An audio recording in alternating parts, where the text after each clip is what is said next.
अत्यंत गंभीर, महत्वपूर्ण और चिंताजनक विषय पर सदन का ध्यान आकृष्ट करना चाहूंगा। जब से भारत श्री नरेंद्र मोदी जी के नेतृत्व में एक उभरती हुई सामरिक, आर्थिक और कूटनीतिक शक्ति बनकर उभरा है, तब से यह बहुत सहज रूप से देखा जाने लगा है, विशेषकर विगत 3 वर्षों से, जब से भारत को विकसित भारत बनाने का लक्ष्य रखा गया है, कि विदेश की बहुत सी ऐसी गतिविधियां हैं जो भारत की व्यवस्था के आर्थिक पक्ष, भारत की व्यवस्था के नैतिक पक्ष, सामाजिक पक्ष पर आक्रमण कर रही हैं। इस संदर्भ में एक रिसेंट जानकारी आई है जिसे हम कह सकते हैं organised crime and corruption reporting project. A French publication has recently published its own report based on its investigation on the Sarajevo-based OCCRP, Organized Crime Corruption Reporting Project. This new report of the media report has claimed. You will lay the report on the table of the House. जी। Go ahead.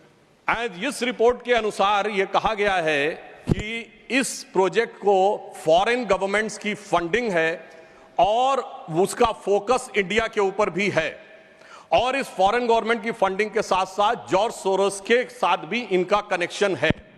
अब यह केवल हम एक report के आधार पर नहीं कह रहे हैं सभापति महोदय, मैं सदन का ध्यान आकृष्ट करना चाहूंगा कि विगत 3 वर्षों से यह क्या एक संयोग है कि जिस समय भारत की संसद का सत्र चलता है, मैं सिर्फ एक संयोग बता रहा हूं, भारतीय फार्मर्स के बारे में रिपोर्ट आती है 3 फरवरी 2021, बजट सत्र है 29 जनवरी 2021।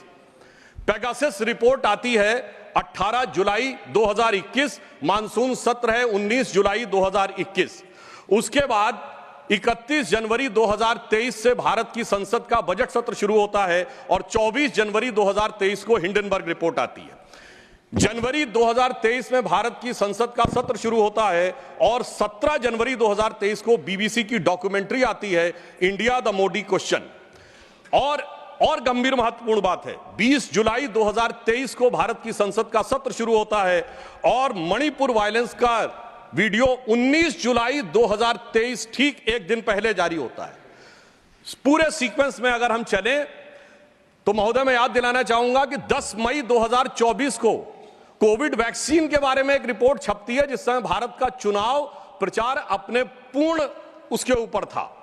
फिर अभी वर्तमान सत्र हम बताना चाहते हैं कि मानसून सत्र 22 जुलाई से 9 अगस्त के बीच में शुरू होता है और 10 अगस्त को हिंडनबर्ग की रिपोर्ट आती है।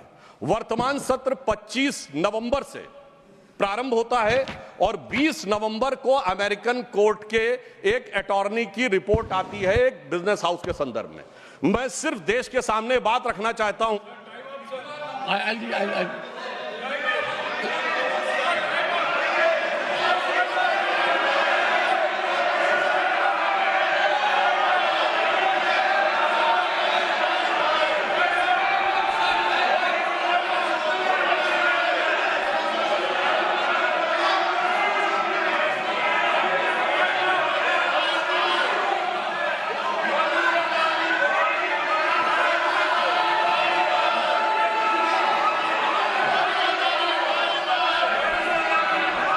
Nothing will go on record except honorable members.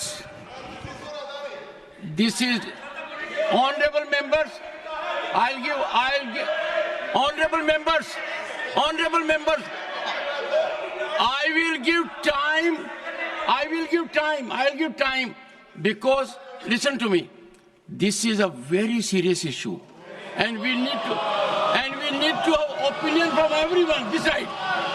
We cannot allow largest democracy to be made dysfunctional by deep state anywhere else. This house should be united in neutralizing any trend, any initiative that is pernicious, dangerous to our sovereignty. I allow Sudhanshu Trivedi to continue.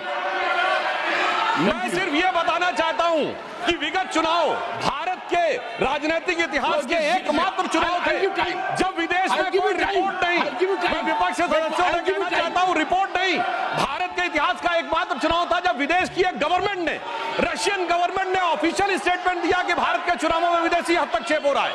ऐसा भारत के इतिहास में कभी नहीं हुआ और इसके बाद दूसरी सरकार के द्वारा उसका खंडन किया गया।